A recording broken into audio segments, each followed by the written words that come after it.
នៅចន្លោះឆ្នាំ2000រហូតដល់ឆ្នាំ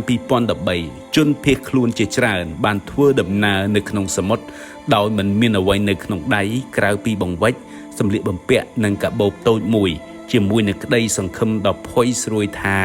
ជើងមេឃអាចនាំពួកគេទៅរកកន្លែងដែលមានសុវត្ថិភាពពួកគេបានមកដល់កន្លែងដែលពិភពលោកមិនអើពើតតែសោះពួកគេគឺជាជនជាតិ Rohingya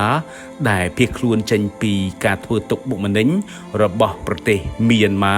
ប្រជាជនស្រីលង្កាដែលរត់គេចពីសង្គ្រាមស៊ីវិលរយៈពេលជាច្រើនទសវត្សរ៍ជនជាតិអ៊ីរ៉ង់និងអាហ្វហ្គានីស្ថានដែលកំពុងតែស្វែងរកសេរីភាពពីការជិះជាន់ខាងសាសនានិងនយោបាយដោយទូកនីមួយៗបានដឹកគ្រួសារយុវជននិងពេលខ្លះកុមារតូចៗពេកដែលមិនអាចយល់អំពីមូលហេតុដែលពិភពលោកបានបដិសេធមិនទទួលយកពួកគេនោះឡើយពួកគេបានជឿលើប្រទេសអូស្ត្រាលីដែលជាប្រជាជាតិមួយដែលមានកេរ្តិ៍ឈ្មោះនិងជានិមិត្តរូបនៃការផ្ដល់ឱកាសនិងជាទីកន្លែងជ្រកកោនដ៏ល្អជាយូរណាស់មកហើយជាទឹកដីដែលការរងទុក្ខរបស់ពួកគេអាចនឹងត្រូវបានបញ្ចប់ជាស្ថាពរផងដែរនេះទំនងជាពួកគេបានដឹងឮអំពីរឿងនិទាន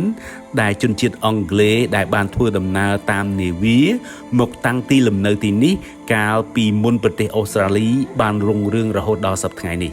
ការធ្វើដំណើរតាមកាណូតនៅក្នុងសមុទ្របានបង្កនៅផលវិបាកយ៉ាងខ្លាំងណាស់ទៅហើយប៉ុន្តែការនឹកដល់ថាទឹកដីថ្មីបានធ្វើឲ្យពួកគេ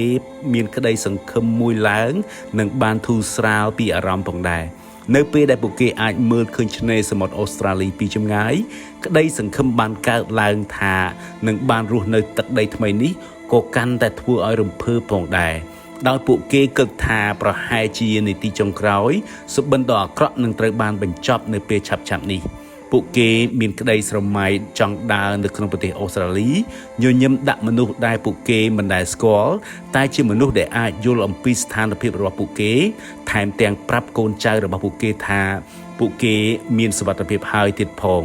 ប៉ុន្តែជំនួសឲ្យការលាដៃដើម្បីស្វាគមន៍ពួកគេត្រូវបានស្វាគមន៍ដោយឆ្មាំសមុទ្រប៉ារ៉ាសខាំងរបងនិងភាសាដែលមិនស្វាគមន៍នៃការពន្យល់អំពីគោលនយោបាយរបស់អូស្ត្រាលីទៅវិញក្តីសង្ឃឹមនៃការទទួលបានទីជម្រកត្រូវបានជំនួសដោយការពិតនៃការឃុំឃាំងពោលគឺពួកគេមិនត្រូវបានអនុញ្ញាតឲ្យស្នាក់នៅទឹកដីនេះឡើយអ្នកដែលបានមកដល់តាមកាណូតត្រូវបានបញ្ជូនទៅមន្ទីរឃុំឃាំងនៅក្បែរឈូងសមុទ្រដោយដាក់ដាច់ដោយឡែកហើយត្រូវបានយាមកាមដែលខុសឆ្ងាយពីពិភពដែលពួកគេសង្ឃឹមថានឹងបានរស់នៅនិងដើរហើរដោយសេរីនៅលើកោះនូរុដែលជាកោះតូចមួយនៅក្នុងតំបន់ Pacific ពួកគេត្រូវបានបង្ខាំងនៅពីក្រោយរបងលួសហុំព័ទ្ធទៅដោយពន្លឺព្រះអាទិត្យដ៏ក្តៅគគុកនិងរលកសមុទ្រដែលចំអកពួកគេគ្មានទីបញ្ចប់នៅលើកោះ Smanus នៃ Papua New Guinea ពួកគេត្រូវបានដាក់នៅកន្លែងមួយដោយផ្ដល់ជាជម្រកផងដែរប៉ុន្តែគ្មានសេរីភាពប៉ុន្មានទេអាហារត្រូវបានបម្រើតាមកាលវិភាគការថែទាំសុខភាពក៏មានកម្រិតហើយការទំនាក់ទំនងទៅខាងក្រៅត្រូវបានដាក់កំហិតផងដែរ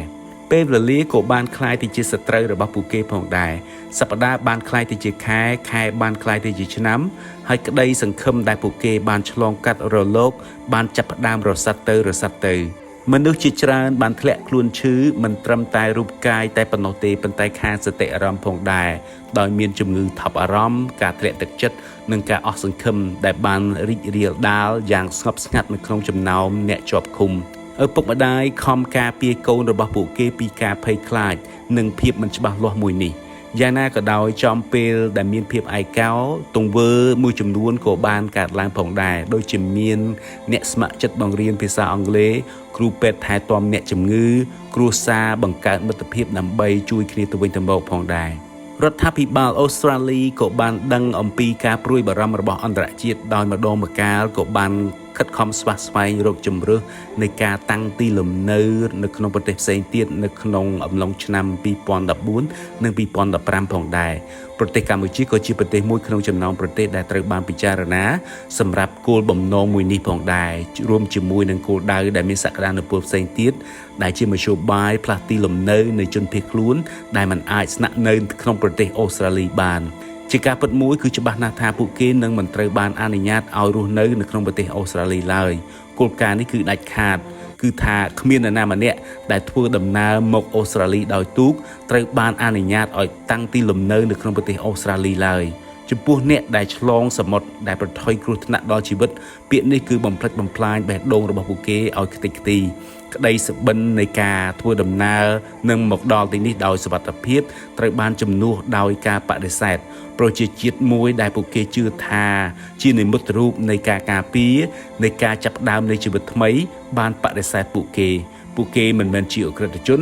មិនមែនជាអ្នកឈ្លានពានទេប៉ុន្តែឋានៈរបស់ពួកគេគឺមកទីនេះដោយសារទូកជនភៀសខ្លួនខ្លះដែលមកដល់អូស្ត្រាលីក៏មានជម្រើសផងដែរតាមសេចក្តីរាយការណ៍មកថាជនភៀសខ្លួនប៉ុន្មានអ្នកបានសម្រេចចិត្តថាមកកសាងជីវិតថ្មីនៅក្នុងប្រទេសកម្ពុជាតែយ៉ាងណាក៏ដោយសេចក្តីរាយការណ៍ដដែលបាននិយាយថាពួកគេក៏បានចាក់ចេញពីប្រទេសកម្ពុជាវិញផងដែរដោយសារពួកគេបានជួបប្រទះទៅនឹងបញ្ហាពិបាកជាច្រើន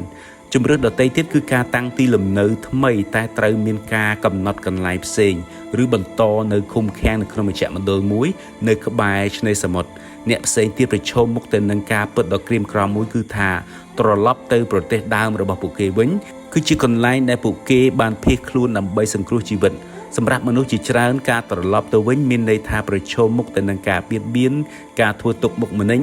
ការជាប់ពន្ធនាគារឬអំពើហិង្សាផងដែរ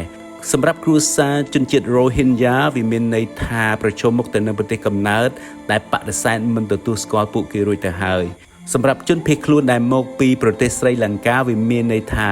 គឺជាទឹកដីមួយដែលនៅតែលំបន្លាចពួកគេដោយសង្គ្រាមនិងការឃ្លាំមើលតែទោះជាយ៉ាងណាក៏ដោយការប្រឈមមុខទៅនឹងការឃុំខ្លួនដោយគ្មានកំណត់និងការបដិសេធពីប្រទេសអូស្ត្រាលីការត្រឡប់ទៅវិញគឺជាជំរើសតែមួយគត់ដែលនៅសេសសល់ដំណើរនៃការត្រឡប់ទៅវិញមានភាពស្ងប់ស្ងាត់ពោពេញទៅដោយទម្ងន់នៃការខកចិត្តនិងការនឿយហត់ក្រុមគ្រួសារបានប្រមូលផ្តុំគ្នានៅលើយន្តហោះនិងទូកដោយនាំយកនៅទុកសោកនៃការនិរទេសខ្លួននិងសំណល់នៃក្តីអស់សង្ឃឹមទៅជាមួយពួកគេបានត្រឡប់ទៅដល់ផ្ទះវិញដោយមិនមានសុវត្ថិភាពទៅកាន់សហគមន៍ដែលមិនអាចផ្ដល់សេចក្តីសង្ឃឹមនិងទៅកាន់អនាគតដែលមិនប្រកបប្រជា